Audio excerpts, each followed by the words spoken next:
อนแล้วโอ้สบายดีพี่น้อง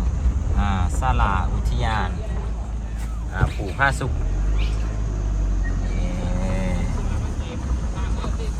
สบายดีพี่น้องตอนนี้บุญยูมาที่เมืองสารวันเนาะเมืองสารวันแข้งสารวันพอดีพวกเขาทีมงานหลายๆคนนี่น้องกำลังเดินทางที่จะไปเมืองสามวยเนาะเพื่อจะไปยกยอดโซฟาฉะนั้นพวกเขาก็เลยพากันมาแวะอยู่ที่ภูผ้าสุกเนาะเพื่อนบอกว่าถ้ามาสารวันต้องมาภูผ้าสุกมาเบิ้งน้ำกันพี่น้องว่าบรรยากาศจะเป็นอะไรบุญยูมาครั้งแรกไปเบิ้งน้ำกันส่วนอุทยานภูผ้าสุกทำภูผ้าสุกเลยบรรยากาศที่เป็นอะไรพี่น้องติดตามเบิ้งอีกทีนึงเนาะบันทึกการเดินทางได้เดินทางมาฮอดแล้วนี่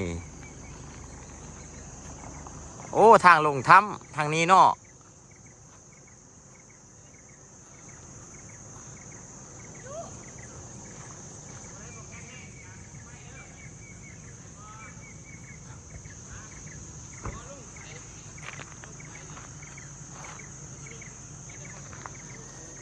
ฮอดแล้วเด้อผู้ผ้าสุก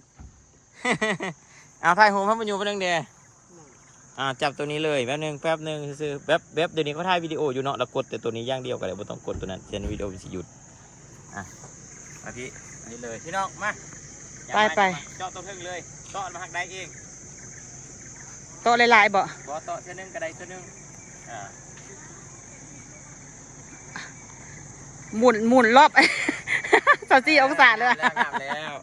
แล้วเบิ่งเด้อมันได้บ่ล่ะฮะได้อยู่ขอบใจพี่น้องสบายดีทีมงานสายบุญพี่น้องเอ้ยมาไป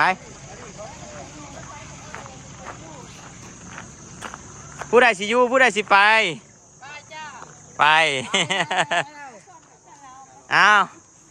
นับฝั่งนู้นทางหมดจากคนที่มาร่วมนำการมื้อนี้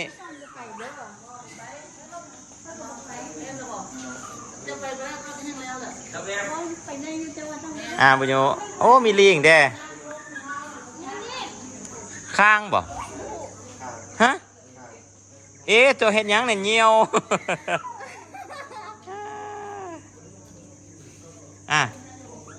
สบายเนี่ยเขาจะตัวยังนี่ตัวข้างบ่แม่นชะนีโอ้ชะนีหัวว้าว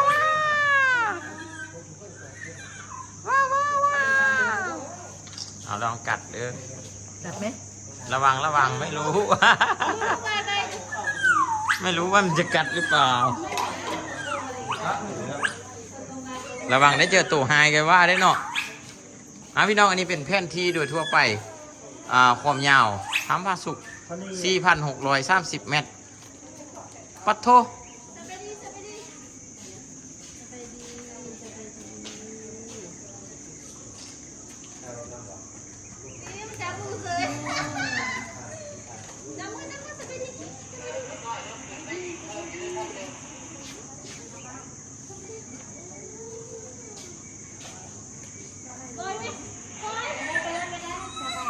ไปผู้ใดสิไปนำปลาสุกเจ็บกรรมจำนวนพ้นนู้นเท่าไรทั้งเมื่อแท้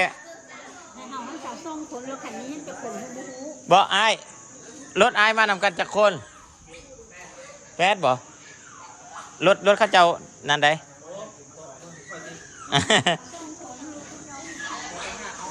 ไปชั่วโมงนึงปลาวิดีโอเฮาสิได้ซ้ำได้เนาะวันนี้เนาะโอเคพี่น้องคันว่าด้นฉะนั้นมันสิมี EP 3อีกเด้นี่ติดตามเบิ่งเนาะเพราะว่าบ่แน่ใจว่าบุญยงสิถ่ายได้ด้นซ้ำได้วิดีโอนะเดี๋ยวมีสิให้เบิ่งเดี๋ยวสิถ่ายขนถ่ายไปแต่ว่าเนี่ยโอเคไปเขาทิ้งลงไปแล้วเนาะพี่สายเข้าไปทิ้งเนี่ยนะคือลงไปแล้วเอาก้อนเพิ่นเข้าห้องน้ำก่อนหนึ่ง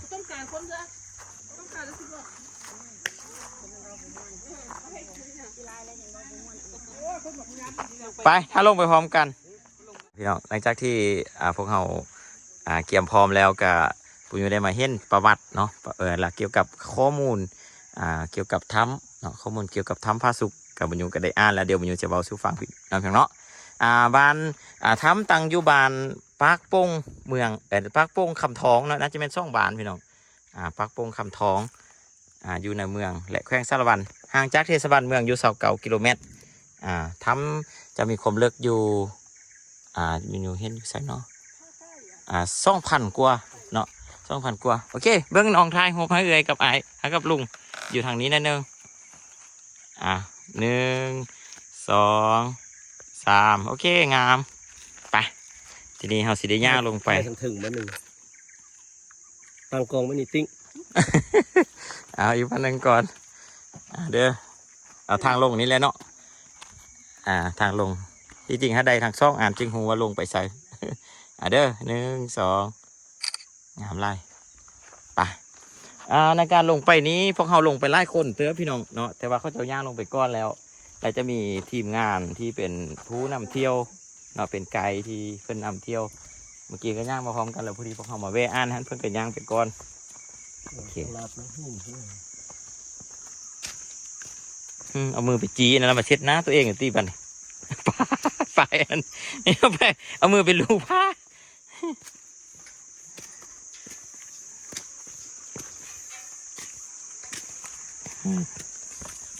คือซ่องทานที่ย่างอยู่ต่อหน้าบุญอยู่นี่ก็แมนติ้งเนาะติ้งผู้เป็นเจ้าศรัทธาที่พวกเขาจะไปเที่ยวไป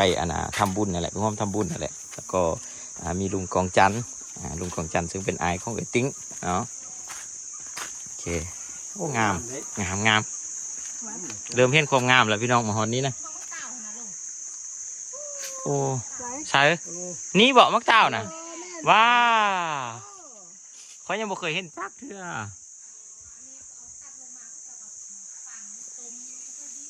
อ๋อ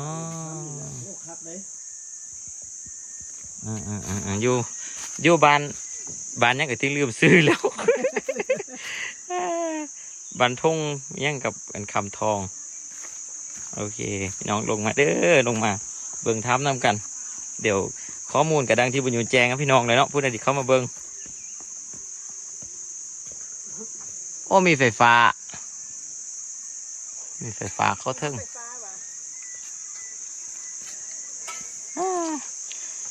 แต่ละคนมาเที่ยวต้องจับกองมานำพี่น้องแต่ละคนมาเที่ยวต้องจับกองมานำซันลาโบโอ้เดี๋ยวเขาพร้อมกันบ่นี่อันนี้ฮอตเทแล้วนี่นะ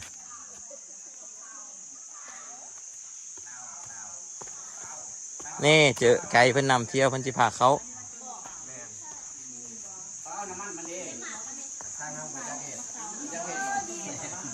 โอ้ไล่คนทำผ้าสุกนี่เห็นป่ะไข่เขาเขาไล่แล้วมันอีก2 กิโล ไข่เขาทำ2 กิโลคุณนี่ โอ้2 กิโลนะเขาไปนี่2 กิโลกำลังไข่เปิดจะน้อยสุดท้ายให้เขาโอเคนี่ป่ะผู้เดี๋ยวนี้ผู้นำเดี๋ยวนี้ทางเมื่อจากคนเดียวนับจากน้อยออกมาบ่ครบเลยลงทางนับเพิ่งเด้อจากคนแท้อาจารย์เดี๋ยวนี้บ่มีคนเข้าไปถือตีจากคนเหรอเข้าไปไม่ไป6-7 คนลูกโอ้โหสึกเย็นนะ ป้าพี่น้องเอ้ยเอาไปไหนคุณ2 กิโลขันไปหอดเครื่องก็ได้หอดมัดก็ได้2 กิโลกับบ่ไก่เต๋อบ่ สัญ ไก่ ญาก็ได้อย่าไปคนเดินไปคุณมาไปอะไรได้มาพี่น้องตื่นตาตื่นใจกับทำผ้าสุกเนาะบุญยงแล้วก็ทีมงานใช้บุญเดินทางมาฮอที่ว่าเป็นบุญตาที่ได้เห็นผูกผ้าสุกจากคนแท้ทางเฮานับมึงดู20 คนเฮา20 คนบ่นี่เอื้อยเพิ่นว่ามีแต่16บ่นับเบิ่งดีๆเบิ่งเฮานี่น่ะมันนับอยู่ลุมมันถึง20 คน โอ้ลืมบอกไฟใส่มา เนี่ยเพราะลุงมีบ่อยู่ในรถเอานับเอาบอกเอเปเป็นผู้นับเบิ่งยืนอยู่นี่แล้วนับคนเอเปน่ะเอา1เอ็นลุงอยู่ว่าไปใส่บ่มีเลย ไปเลยไปเลยไปเลยไปเลยไปเลยไปเลยไปเลย 4 5 ไปเปเก็บกรรมจำนวนพ้นเจ้าหน่อย 7คนแล้วไปเลย7คนแล้ว อย่าลืมนับตัวเองกันแล้วกัน เดี๋ยวกูนับไปสิ เย็นแล้ว ว้าวเปียกเปียกเปียกมีไอ้น้ำพี่น้องจงช่วยกันอนุรักษ์รักษาความสะอาด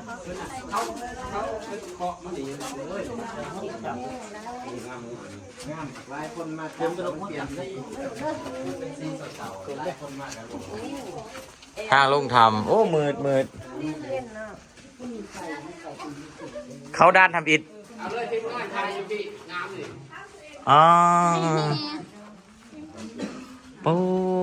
ธรรมศาสตร์งามไล่ อันยังนี่ยังออเดิร์ฟมันดับนี่ ออเดิร์ฟซื่อ ออเดิร์ฟซื้อได้นี่กลับมาได้คนนี้มันคักกว่านี่ยังออเดิร์ฟอยู่กลับมาได้พี่สวยกว่านี่ตั้งเยอะแยะนี่ ๆมาท่ายทางนี้มันจึงบุยอนแซงพี่มาท่ายทางนี้จึงบุยอนแซง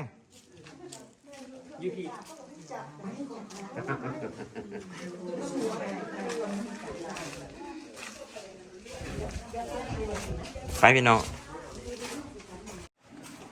มาพี่น้องหลังจากที่เราเดินทางมาจากฮอตระยะหนึ่งเย็นดีเนาะไอ้ทิ้งเนาะพี่น้องหินบางบอนก็มีอันน่ะเป็นลักษณะเลื่อมๆเนาะบางบอนก็ดำเหยียบหาในบีเหรอเหยียบตีในบีเหรอเจ็บไหม อันนี้เพิ่นนันไม้บ่เนาะหรือว่าตังมีหน่อยทิ้งเนาะโอ้ยน้องเอ้ยมีน้ำเลิกฮอนจากแมทพุ่นเฮาข้อมูลเฮาบุญโยก็บ่จื้อเดี๋ยวถามเบิ่งเพิ่นก่อนผู้นำเที่ยวมาพี่น้องมานำกัน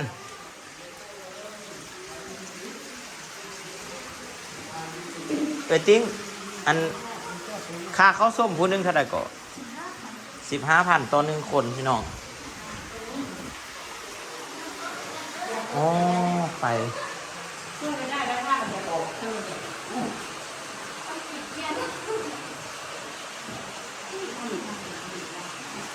กินลางก็เคยไปนะดูตาสี บ่ เฮ็ดมันจะเรื่องนี้เลย มาเข้ามา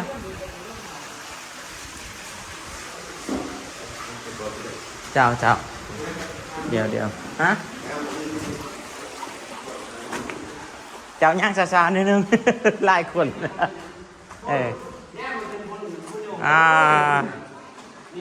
ไอ้เลือกเท่าไหร่แท้ก็ทำเฮาบุญโยบ่จื้อ 4,630 เมตร 4 กิโลไป 4 กิโล ก็ยาวนะ เนี่ย แล้วอยู่บ้านยังก็ คำตัวนี้มันขึ้นอยู่กับบ้านคำทอง คำทองกับบ้านทงยังก็มีชื่อหนึงอยู่เขียนอยู่นั่น ปากโป่ง ปากปงกับคำทองเนาะ แมนอยู่ระหว่างกลาง2 บาท อ้าว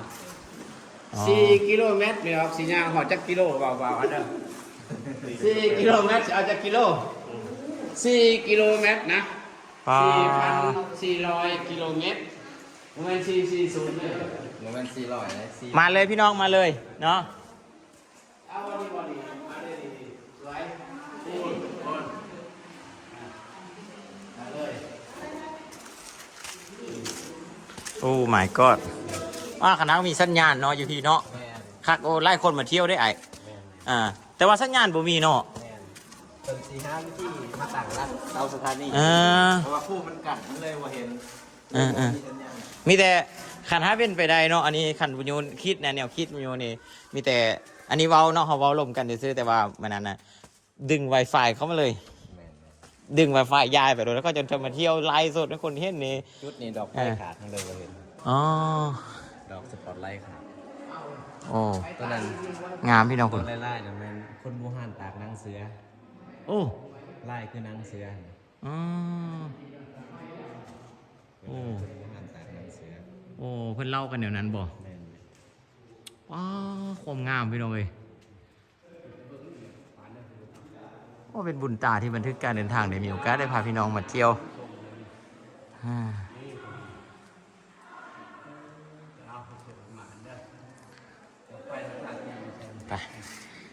คือจิโบนั้นง่ายหลายคน เพิ่นบริไม้ไปบอกคิดว่าหอจากแมทประมาณนี้ยังบ่ทันได้นะเนาะจากหน่อยตลอดอันน่ะตลอด 4,000 เมตรเป็นแบบนี้ไปเลยบ่มันก็มีหมองหินธรรมดาหมองข้าวยางได้นะอันนี้แม่นเพิ่นอันนั้นเนาะเพิ่นแป้งแล้วเนาะบนย่างเนาะทางใหม่เพิ่นคนพบแต่ปีใดนะอ้ายทำ2016แม่ว้าหูเขากันหน่อยๆเนาะหูเดียวแม่นบ่เขามี2ทางเขากับทางออกทางแต่ว่าออกทางนั้นมันเหลือสิลำบากโอ้นี่โอ้สะอ่อนงามทำติ่งเนาะงามเลยแต่ก้อนนี่ตามประวัตินี่เพิ่นมันมีน้ำไหลผ่านแบบลืมเลยบ่ลิ้นแต่มันเคยมันกับมีไหลผ่านเลื่อมไปตลอดเลยเลื่อมติ่งคือเก้าก็คือว่าเลยอันนี้ใจครูจันท่าได้คนพบเลยครูบาอาจารย์เขาเนี่ยคนพบว่าจะรู้มันก็สิเป็นถามฤาษีโอเคถามพระฤาษีเนาะพี่น้องงามหินลาวาแมนหินภูเขาไฟนี่เบิกเขาไปมอได้เนาะตัวนี้หินภูเขาไฟนี่หินภูเขาไฟที่เราเขาไฟหินลาวาเป็นไปวิจัยมาแล้วตัวนี้แข้งเลยพอเป็นหินแบบเลื่อมแข้งหินลาวาหินภูเขาไฟเฮาบ่มีไฟไว้เนาะเฮาบ่ได้มีไฟมาเยื่องเนาะคันสันนี้เฮ็ดงามกว่านี้เอาบ่ได้เยื่องเนี่ยมีไฟเบิกค่อยๆยัดไปนี่ตัวนี้เป็นหินลาวาภูเขาไฟโอเคได้แล้วน่าจับซะภูเขาไฟแล้วก็เขาไปวิจารณ์ไปเลยนี่นะวิจัยเขาวิจารณ์ในเดียวมันโอ้หูซอดได้นั่นเนาะซอดแล้วบ่วิจัยเอาไปเฮ็ดเอาไปเฮ็ดที่เจ้าไปเฮ็ดเล็กไหลก็มีเลยเล็กไหลดำๆนี่นะเจ้าเวทเป็นเล็กไหลจับได้แต่ห้ามบิดจับได้จุดตัวนี้เป็นจุดฝรั่งย้อนสลิงลงช่องลมแมนนี่เป็นจุดที่ว่านี่เป็นจุดที่ว่าฝรั่งเขาย้อนสลิงลงมานี้จากข้างบนเลยนี่เป็นจุดตัวนี้สอดได้พี่น้องสอดเลยมีหูอยู่มาถึงเพิ่งคุณละ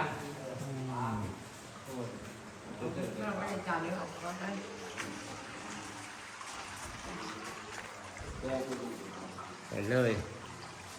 ไปให้ได้เบิ้งพี่น้องเบิ้งไปนำกันโอ้เอาเข้ามานี่ประมาณมุ้ง500 เมตรเท่านั้นเลยตอนนี้ครับเขามาประมาณ500 เมตรมาเด้อทีมงาน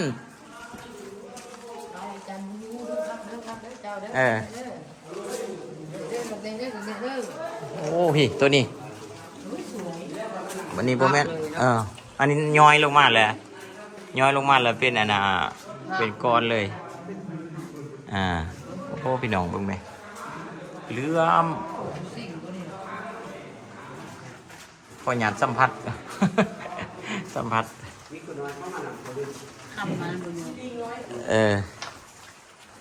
ไปย่างมา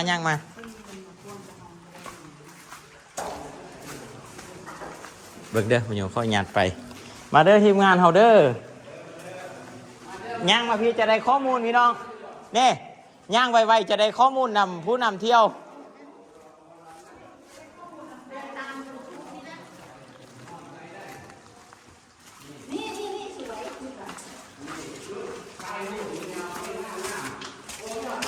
เบิ่งมันอยู่เข้าไปก่อนตัวนี้งามเอาปัจจัยเขาแท้ปัจจัยเขามาในบอลปัจจัยเราถึงงานตัวนี้ก็ได้จุดทายหูเลยดิเด้อทายหูเลยเด็กเก่านั่งสมาธินี่แหละโอเคพี่น้องคิดว่า หอนี้เราเดินทางมาประมาณ600 เมตรเนาะแต่ว่าถ้ำมีความยาวอยู่ 4,000 กว่าเมตรโอ้บรรยากาศจะสวยสดงดงามมีอย่างครับพี่น้องเดินมาเบิ่งเด้อครับมีผู้ใดที่มีโอกาสมาสารวันเดินทางมาประมาณ29 กิโลเมตรห่างจากเทศบาลเมืองสารวันเนาะมาทางเลขที่ 15A 15A ทางตะวันออกเฉียงเหนือเนาะแต่ว่าทางไปนี่ไปพุ่นเนาะลงไปลุ่มอันนี้เป็นจุดท้ายหูปมาพี่น้องเฮาขึ้นมาแล้วท้ายหูป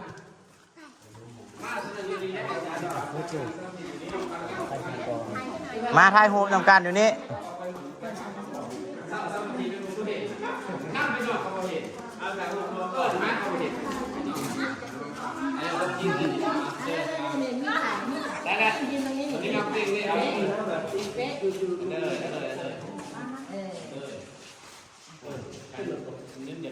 เอาแต่หัวกันเลยนะคนเนาะต้องเอาจะง่ายมาขึ้นมาไอ้ติ้งยืนอยู่ข้างล่างหน่อยที่ท้ายหูให้ทางนั้นไปพูดเลยปิดล่างไปพูดเลยทั้งหมดทั้งหมดทั้งหมดปิดหลังไปพุ่นมาจะท้ายหูน้ำเราขึ้นมานี่มีเร็วประหยัดเวลาเอาหนึ่งมาไวไว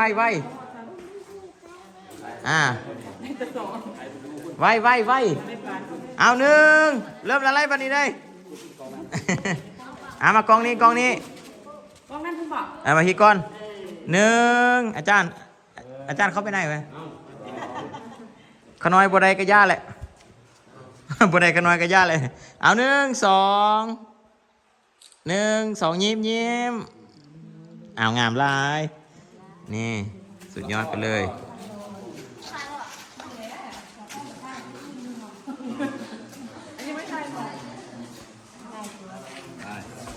ไปต่อค่อยๆเด้อข้าวหยาดเนาะผู้นำเที่ยวหอนี้ซื้อยังเนาะจ้ะซื้อน้อย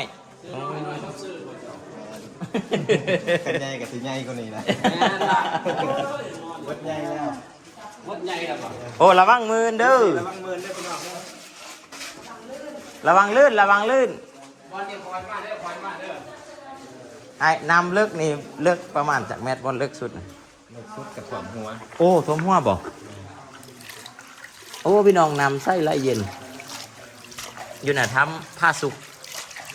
สุดยอดเลย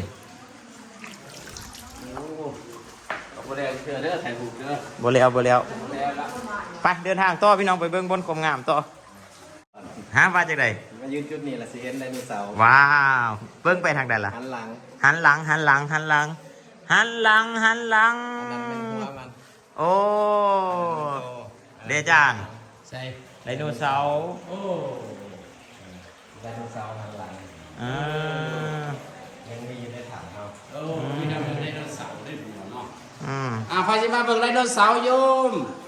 เร็วๆนะเบิ่งไดโนเสาร์นี่พี่น้องบนมือบนแจงพี่น้องมาเบิ่งกันผู้นำเที่ยวเพิ่นบอกว่ากระต่ายแง่นเบิ่งจันทร์จริงมันมีดอกไฟอยู่นี่มันไม่เห็นไฟนี่คือต้นหูกระต่ายทางของกระต่ายแง่นเบิ่งจันทร์โอ้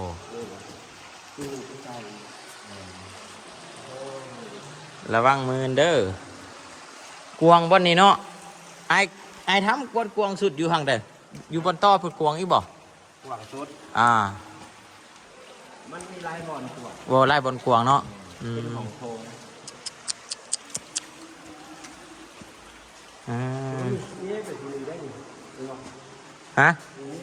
แมนโอ้ธรรมศาสตร์สร้างขึ้น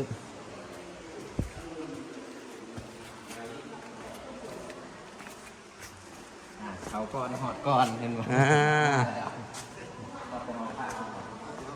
กูมีทางออกเลยบ่นี่บ่ท่านสุดนะเดี๋ยวว่าสุดแล้วออกได้บ่ได้ออกได้เพิ่นว่ามีทางออกได้มันบ่มีไฟฟ้าเฮาต้องถือโคม มาจนไข่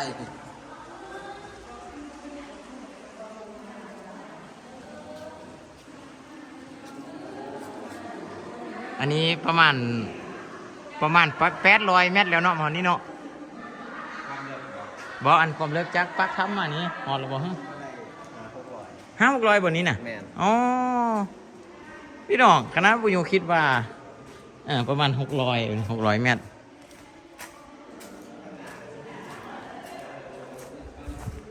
มาแ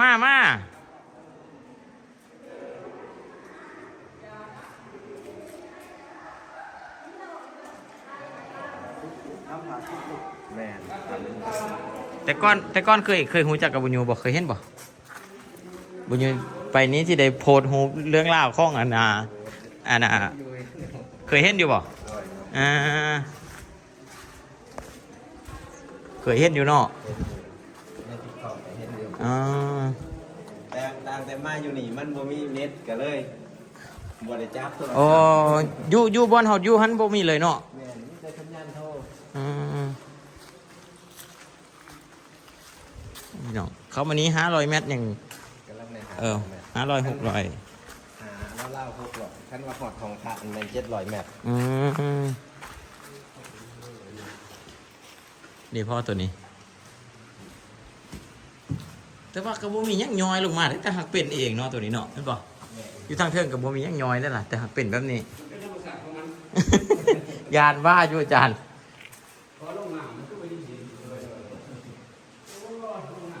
เบียววาว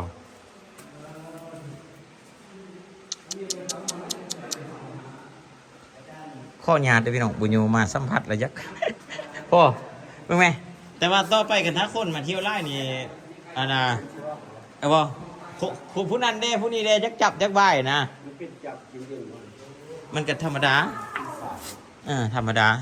จะลงน้ำก็ได้เด้อ คล้ายๆเป็นเกล็ดอย่างเงี้ยเลย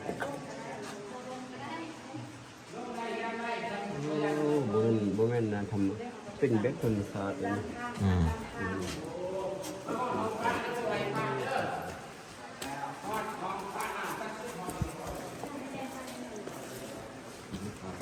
ไล่คนมานำกัน เดี๋ยวเพิ่นกำลังย่างไปห้องพระว่าซั่น ไปที่งามตัวนี้มีงามบ่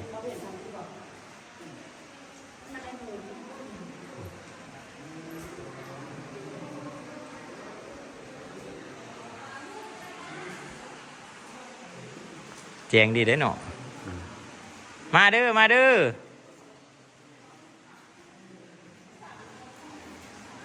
ทีมงานมาไล่คนพี่น้องคอยย่างไปเบิ่ง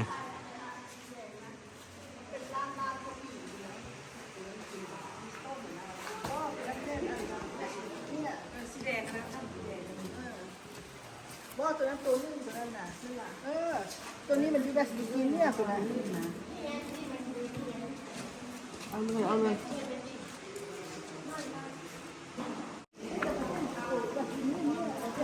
ฮะเวอร์จิเนีย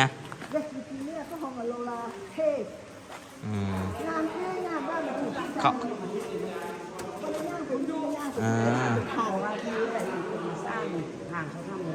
เดี๋ยวบริท่ามเพิ่นน่าจะเป็นเมืองเป็นแขวงเขาเจ้ากันแหละแมนเพราะว่าโอ้มันโบแมนธรรมดาเลยเนาะไอ้ติ๊กเนาะคันเฮ็ดอาณาแมนบุคคลบ่ได้หรอก มันเป็นน้ำข้ามโบราณ อันนี้เอิญทำแท้นี่นะเนาะทำแท้ๆเลยนี่นะก็เอิญทำโบแมนทำแบบบางทำนี่ก็มีอยู่แต่หักหูเข้าไปดำนั่นจังสินะโอ้ฮอดพระแล้วพี่น้อง อันนี้ไม่น่าทั้งเซ็ตไปออกมันเป็นอันนั้นเด้มันโตก็อยู่นี่นะเป็นโตก็อยู่นี่มันได้ลงนี่มันได้แต่กระบุซ่าใส่นี่แต่ผมบริจาคให้เงินอะไรแต่นี่เพราะว่าน้ำมันเป็นว่าน้ำคนเอิญมันตักมาใส่คนที่เอิญว่าน้ำซักซิบมันหย่อลงมานี่เป็นโตนี่มันเหลือมันก็หล่นเห็นไหมนี่น้ำตัวนี้แต่ว่ากระโปะนี่ใส่ไร้เพราะอะไรมันแตกกระล่ามะพร้าวมันแตกแล้วนี่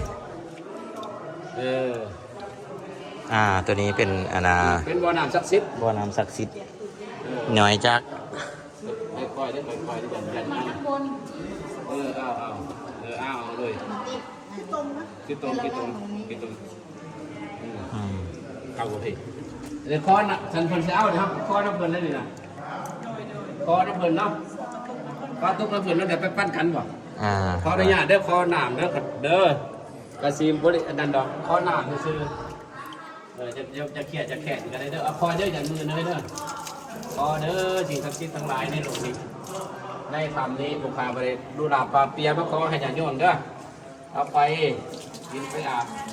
ห้ามไต่ถูกเทียนห้ามจับ ห้ามจับจะเอาไปได้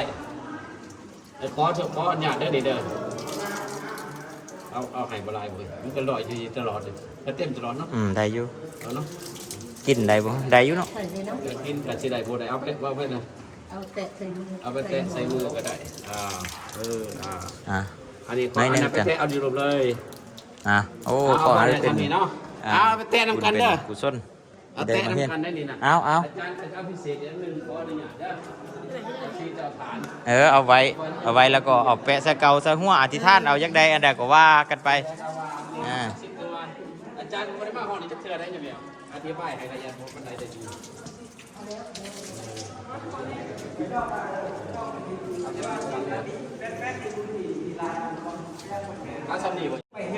สบายดีพี่น้องตอนนี้ปุญญูมาทำผ้าสุกอยู่เมืองสารวันแขวงสารวันเป็นครั้งแรกที่ปุญญูได้มาเฮ้หลายสิ่งหลายอย่างพี่น้องผู้ใดที่บ่มีโอกาสได้มามื้อนี้ปุญญูพาพี่น้องมาเที่ยวปุญญูบันทึกวิดีโอให้พี่น้องได้เบิ่งอยู่ในช่อง YouTube เนาะแต่ว่าพี่น้องไปกดติดตามไว้ชื่อช่องแม่นบุญญู Channel พิมพ์เป็นภาษาอังกฤษเลย BOUNYWO แล้วก็มีช่องแฟนเพจชื่อว่าบันทึกการเดินทางเนาะพี่น้องผู้ใดที่เข้ามาแล้วเนาะก็เอามือแตะติดตามไว้เนาะติดตามไว้แล้วปุญญูที่พาพี่น้องไปเที่ยวคือสิ่งที่ปุญญูที่เข้ามานี้เนาะนะงึดงออัศจรรย์หลายพี่น้องมีหลายสิ่งหลายอย่างที่ปุญญูได้เข้ามาแล้วก็เห็นธรรมศาสตร์เนาะธรรมศาสตร์สร้างขึ้นเป็นถ้ำเนาะเป็นถ้ำผ้าแอบงามไม่ได้พี่น้องมีความลึกเนาะตามข้อมูลที่เพิ่นให้คือ4,630 เมตร630 เมตรพี่น้อง4,630 เมตรคือพวกเราเดินเข้ามานี้เพียงแต่700 เมตรเท่านั้นความยาวของถ้ำความลึกของถ้ำมันนะพี่น้องเบามาแล้วคนเน่าลุก ขอโทษไล่ๆที่พูดนำเที่ยวก็คนอ่อนไปหน่อยนึง รู้สึกแบบเห็นสิ่งที่งึดงอมาจันเนาะและตอนนี้ที่พวกเขายืนอยู่นี้ก็เป็นตัวหน้าพระเป็นเขาจะเอ่ยว่าเป็นขอบเขตเนาะเป็นขอบเขตของพระเจ้าเป็นตังพระอย่างนี้ให้ผู้คนเด็กเข้ามานับถือบูชาเนาะนับถือบูชานี่อันนี้อาจารย์เพิ่นกำลังข้อน้ำที่เป็นน้ำโบเย็นทางนั้นพุ่นเนาะมันจะค่อยบกหัวทางนั้นให้หัวว่ะเย็นมันก็กวนเลยเพิ่นเอาเฮียอยู่เว้ยเอาว่าโอเคอันนี้เดี๋ยวพี่น้องดิอันนี้เป็นให้ที่เพิ่นต้องไว้น้ำมันนี่น้ำต้องมาแต่เทิงไหนต้องมาแต่เทิงนี่ไปมาเดี๋ยวขอให้ไปเอาไปเดินเรื่องไปต้มหัวต้มหางบ่ได้ไปกินเอาต้มเอาเป็นน้ำศักดิ์สิทธิ์เอาน้ำศักดิ์สิทธิ์จะตกมาตั้งแต่หุ่นไหอยู่เย็นเป็นสุขขอเด้อพอเจ้าที่เจ้าทานเจ้าธรรมเจ้าผู้เจ้าขานี่บ่ได้ลบบ่ได้ลู่ขอไปนั่นเป็นน้ำศักดิ์สิทธิ์น้ำวิเศษทดทัวทดเต่าทดดุทดหลานนี่ก็คนเด้อ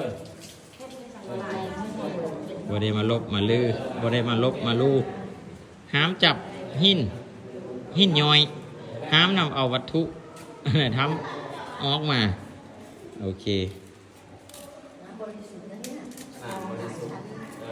พระอาจารย์เพิ่นประกอบส่วนบูรณะขอให้สิ่งศักดิ์สิทธิ์ทั้งหลาย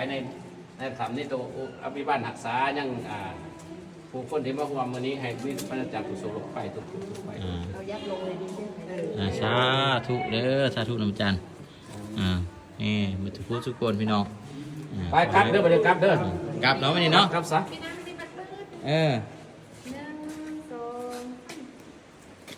พอทายให้ดูวันนึงเดียวข้างนั้นนิดนึง เนาะพี่น้องเนาะการซ้ำนั้นซ้ำมือนำเสนอแต่ว่าความงามนี่โอ้ยเลาะไปหุ่นอีกเต็มก็สามารถเลาะได้ พอเดียว เพราะยืนนั่งพี่บ่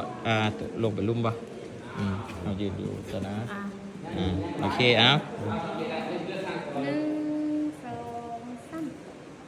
3 กล่องพอมาหนึ่งนี่ กล่องนี้ได้บ่เอาลงนี้บ่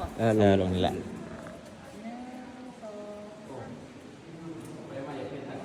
งามไล่เอาพี่น้องติดตามต่อไปพูดทางออก4,000 กว่าเมตรเดินทางได้เต้700 เพราะว่าผมเอาได้นั่นมาเนาะเป็นเนาะกับมือหน้าเอาไว้โอกาสหน้ากับถ้ามีโอกาสก็สิได้มาไหมมาไหมปกปักอักษาลูกหลานผู้ใดที่ได้ไปได้มากะอันนั้นเนาะผู้ใดที่เข้ามาเบิ่งก็ขอให้ลำให้รวยพี่น้องกดไลค์กดแชร์ก็ขอให้มีสุขภาพเข้มแข็งมีสีสุขบัดทุกคนสาธุเจ้าโอ้สาธุนั่นเด้อพี่น้องเด้อวันนี้ได้มีโอกาสเข้ามาแล้วก็มาเบิ่งเนาะมาฮอดนี้เพียงแต่700 เมตรแล้ววันนี้ทางทีมงานพวกเฮาเดินทางมากะสิได้เดินทางไปต่อเด้เนาะไปทำบุญต่อทางคุณกะสิได้หยุดเพียงเท่านี้ก่อนเข้ามาได้เพียงแต่700 เมตรเท่านั้นเนาะเข้ามาเพียงแต่700 เมตรเท่านั้นทางพวกเฮาก็ได้เดินทางกลับละวันนี้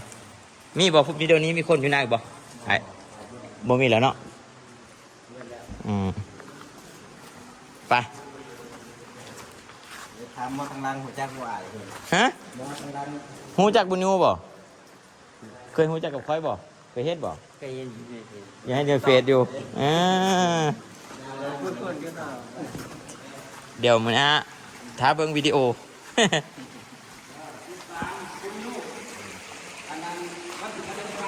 บันทึกการเดินทางภาษาลาวเลย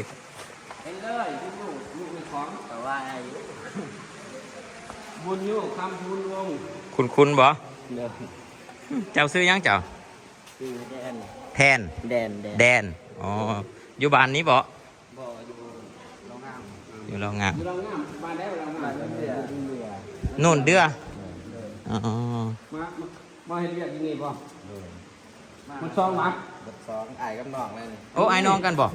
อาคำน้องอีกแล้ว อืม โอ้ยเรางามกระหูได้คนเลยเด็กเก้ากระหูมาถึงเด้ไปจำเมืองเลยครับนี่กันเลยพี่น้องกันแล้วมาถึงเลย เพื่อนมันก็สายเดียวกันเลยกับคือ นี่ใส่เดียวกันอีกแล้ว ใกล้กัน ใส่กันครับเกิดที่ฝ่ายชวนมาได้ดิโรงพยาบาล อาจารย์ต่อสีข้าวเลยเด้ออาจารย์เด้อบุญยบันทึกวิดีโออยู่ต่อสีข้าวเลยก็ได้มาถึงอันสัมผัสสีขาวเนาะ แม่สวัสดีข้าวเราก็ได้เลย โอเคอ่ะ แจ้งที่บอกอาจารย์ แจ้งค่ะ1 2 3 ต่ออันใดเองโอเคขอบใจให้พี่น้องไปเที่ยวต่อเดี๋ยวยางออกไปนอกกันบัดนี้ขอบใจ หยุดเลยเนาะ ไป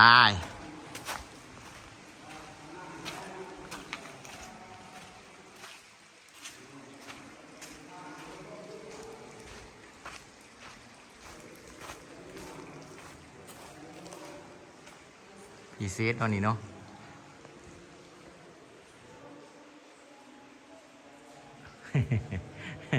โอเค โอ้ไปต่อเอาไปนอก ใหญ่หนามหน่อยลงตลอดเลย พี่น้องอันผู้นำเที่ยวเพิ่นบอกว่า อันเฮามานี้ยังมีบอนงามไล่บอนเนาะกลัวนี่ไล่บอนอยู่ทางข้างในของเพิ่นว่าเด้เพิ่นว่ามีหยังได้ก็ มีรุดง่วงสามแน่บักฮุงน้ำย่อยบักฮุงใหญ่ โอ้ เป็นบักฮุงใหญ่เลย ของเฮาไว้โอกาสหน้าถ้ามีโอกาสเนาะถ้าบุญฮอดยอดเทิงก็สิได้เดินทางมาอีกตึม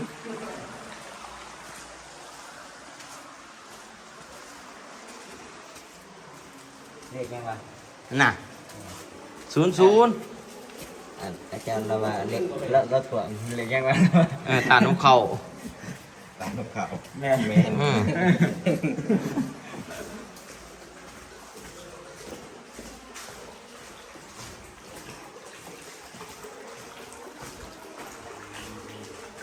สะอ่อนเนาะ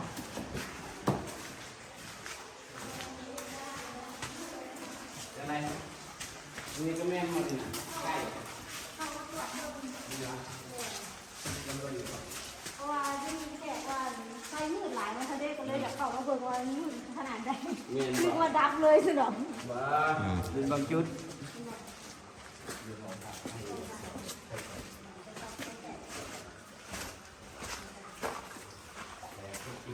ถ้าบ่มีคนก็งับไฟไปเนาะอืม ไฟพลังงานไล่เลยเนาะ ตัวเองงามสะพานที่อยู่คัดท้ายแล้วบ่นี่ ฮะ โอ้ตัวเองงามนี่นี่ ตายแล้ว ได้ จ้า โอ้อันนี้เป็นก้อนค่ำได้นี่เหลือมอารามนี่นี่นะนอธรรมศาสตร์ จนพลังงานทะเลลงมาอันตำรวจไทย โอ้นี่บ่ เป็นค่ำ อ่า เลย อีกนิดนึง เป็นค่ำเลยเอาเป็นค่ำเลยอันนี้ยุคนึงนี่บ่ได้เอาไปแม่นบ่ ยืนอยู่ใส่ โอ้ลานนั้นมันจะใส่เลยเอกสารเนาะ โดย เอกสารจะนุ่งเส้นเดียว โดย เอกสาร อ๋อตอนว่าเรื่องว่าเพิ่นคนพบนี่เพิ่นเห็นอยู่ใส่ก่อน ยืดถ้าแบบนี้มีต้นปอ ฮะ ต้องสำรวจ บ่ตอนที่เพิ่นเห็นเขาทับอิฐเนี่ยเขาทางใด ตอนทั้งนี้ เขาทางนี้เลย ฮูพีก็เนาะฮูพีก็ยังฮูทางเขาพีเนาะอ๋อ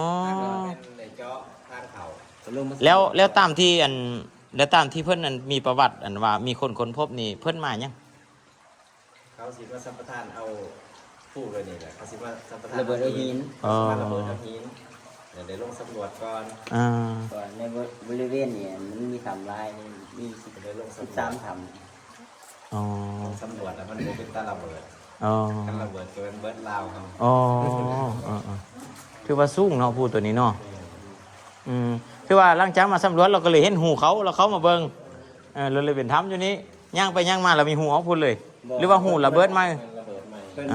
เจาะออกไหมเนาะ คนพื้นที่เขาก็ว่ามีหูสำแขน แต่ก่อน บ่มีหูออกครับแบบแม่น อืม คนกับปาก แล้วน้ำนี้คนเขาเจ้าก็เคยใช้อยู่ห่างออกอยู่เนาะน้ำเนาะมันไปตกใช้น้ำได้นี่เจ้า ลงไปใส่น้ำตกไปลง น้ำตกมีน้ำตกอยู่รูปอีกอืม แต่ช่วงนี้น้ำบ่ไหลมันคือสิ อื บ่ไหล มและ13ถ้ำนี่มีถ้ำอย่างเดียวอยู่ที่แถวบ้านเฮานี้พอได้นับได้บ่ ำมีผู้พระสุกทำพระฤาษีทำมาไล่ทำในเหี้ยทำเขา ทำกระเล่ง ทำกระเล่งทำดิ้นนี่เลย ชื่อดิน1ดิน2ดิน3ดิน4หัวดิน6 แม่ อืม ทำดินนี่มี6ทำ อืมไอ้ปลดผ้าอันนั้นไม่ออกได้บ่ผ้าอันปากได้พอสิถ่ายรูปใบเดียวๆหน่อยว่าหมาเป็นพ่อน้อว่าสิ เอาถ่ายรูปนำมา1เอา1 2เอาขอบใจโอเคเนาะเดี๋ยวเขาจะน่าจะท้าพวกเขาอยู่ทางนอกล่ะแต่ว่าตัวบริเวณนี้ยังเป็นดังเดิมเนาะฮะโอ้ตัวนี้บอก แม่ อืม คือมีตามีตาครับเรื่องนี้ไม่ได้แต่ อืมโอเค ไปสุ่มหมด4,630พอเฮาได้แต่จักเปอร์เซ็นต์ใน25%ก็บ่ได้ ได้1/5เดี๋ยว1/4ก็ ได้1/5แม่นเพียงแต่1/5ที่พวกเขาเข้าไป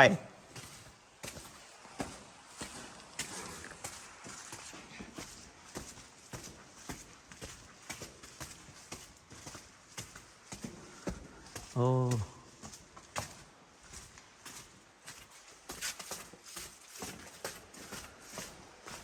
อาจารย์ช่องอาจารย์เพิ่นมาพี่อาจารย์นึงแล้วเนาะยังอยู่นั่งอาจารย์นึงพระอาจารย์เกี่ยวกับบุญยูข้อหยาดถ้ำเกี่ยวกับสถานที่อันนี้แม่นอันพักส่วนใดเป็นคุ้มครอง เอก พั ช ก น เอกชนบ่อ๋อโบแมนของรัฐเนาะอืม ตะกี้เป็นของรัฐ นั่นแหละบอกไปแจ้งขึ้น มองไปแข้งแบบแข้งกับให้เอกชนสักประ อ๋อ มาณ เป็นชื่อบริษัทเนี่ยบริษัทบ่เพิ่นเป็นบุคคลบ่ แม่น อ๋อซื้อเพิ่นสังวนบ่สังวนซื้อบ่เราซื้อบริอันของบุคคลเป็นของไผหรือว่าเนี่ยใด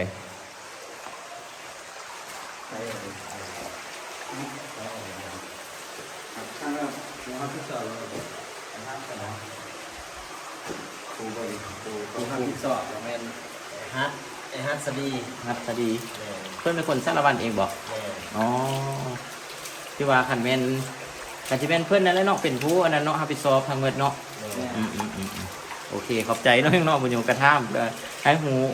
บางคนก็อยักหูว่ามันเป็นย่างเองเป็นข้องไพ่บอเองต่างๆแต่ว่าเป็นข้องเอกชนบุคคลเนาะเป็นข้องบุคคล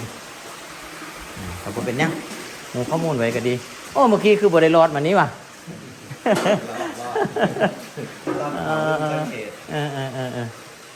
นี่ขึ้นอยู่ในเขาเลย ตัวนี้ก็เล็กเข้าไปนิดนึงป่ะซอสพุ่นป่ะ สอดมองเข้าเห็นจุดนิดหน่อย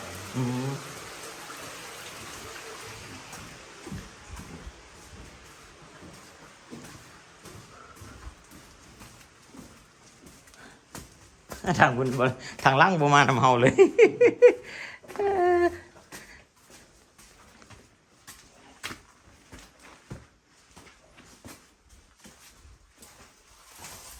โอ้มันนี้เย็น ลมพัด โอ้พี่น้อง คิดว่าเอาทางนี้ เอาแค่นี้ก็ได้ ฮะ ออกใส่หน้า โอ้เอาไปตามน้ำแล้วนี้เนาะ เอาแล้วน้ำไปใส่สัมปะนี่ น้ำหลอด นัด หลอด ฮะ หลอดลูก น้ำหลอดฝืน รอดพื้นไปเนาะ แมน อืมทางนี้น่าจะเป็นทางไม้แล้วนี่เนาะ แมน ออกไม้ เป็นในเจาะ เพิ่นในจอเขาทั้งนี้ อืม ใส่เก่ามันหอดแต่หัน อันนี้น่าจะเป็น ตัวนี้ธรรมศาสตร์นี้เพิ่นเจาะแต่ที่นี้ เออ นี่จะมองดำๆ โอ้นี่นี่นี่ นี่เจาะเข้ามาแล้วมันก็เป็นโกนหรือบ่มีทักไปต่อแล้วเพิ่นก็จะเจาะเข้าไปอีก โอ้ตัวนี้ เจาะ ตัวนี้เจาะอยู่นี้บ่ข้างหน้าที่บ่ แม่น โอ้ตัวนี้เนาะ เลยเจาะเข้าไปแล้วก็บ่มีทักไปต่ออีก มันก็ได้เจาะไปอีกนั่นเองพอดีมองเขาหลอดนั่นเองกลมหลอด อ๋อบนกลมรอท่านบอกอ๋อ นั่นเองก็ธรรมศาสตร์ อันน่ะโอ้นี่เป็นทางเข้ามาว่อหอดใส่อยู่ในใดบ่หอดบ่ได้เนาะ จะบ่ได้ อยู่นำกันนี่ได้อยู่เนาะขันเขามอกันเนาะ อยู่นอกกันได้ ทำผ้าสุกพี่น้องเลยอ๋อมาแล้วแขวงสารวันพูดอ่ะผมสู้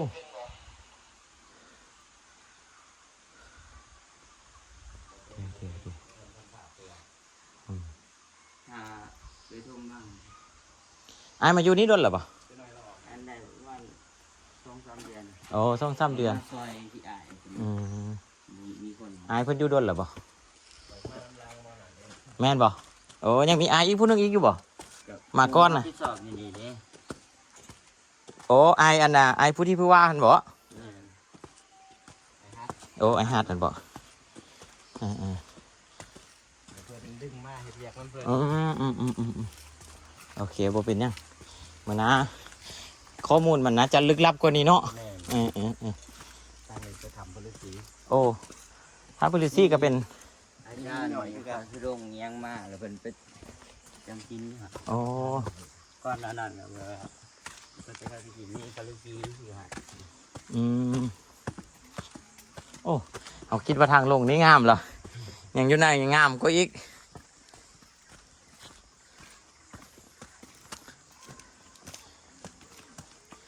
ขาย่ายได้นี่เนาะอันนี้เนาะ แต่ก่อนน่าจะเห็ดแคบก็มา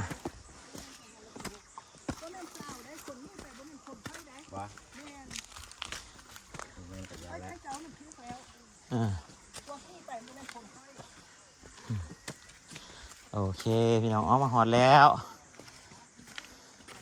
รูปแข้งรูปขาเด้อป้า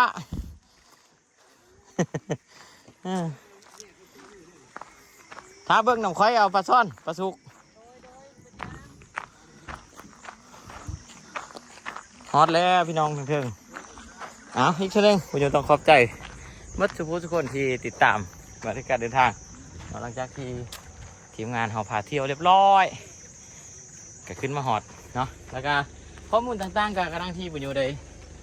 ให้พี่น้องเบิ่งเนาะอันนี้เป็นข้อมูลเนาะข้อมูลของทำพาสุกพี่น้องสามารถหยุ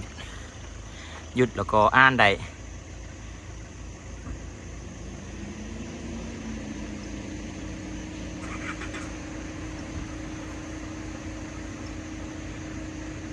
อยู่บ้านปักปงเมืองคำทองปักปงคำทองสารวัน 15A เนาะสำหรับวันนี้บุญโยว่างว่าทุกท่านทุกคนก็จะมีความสุขในการติดตามบันทึกการเดินทางเนาะแต่ฝากพี่น้องติดตามไว้ขอบใจทุกคนที่ติดตามบุญโยแล้วเบิ่งบ่ค้ามโฆษณาถ้าบุญโยได้มีรายได้ในการมีกำลังใจในการสร้างคลิปต่อไปอย่างอีก2 องค์เทียมกับองค์แท้ องค์แก้บ่องค์แก้ก็ยังเพิ่นมา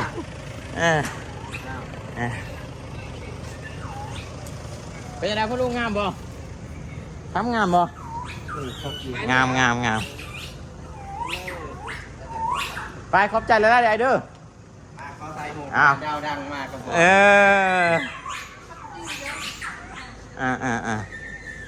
เดี๋ยวยังมีคนบ้านมาดีเท่เอาโอเคไทยโฮมกันพี่น้องไทยโฮมนำพนักงานนำเที่ยวเพิ่นก่อนโชคดีฝากกดไลค์กดแชร์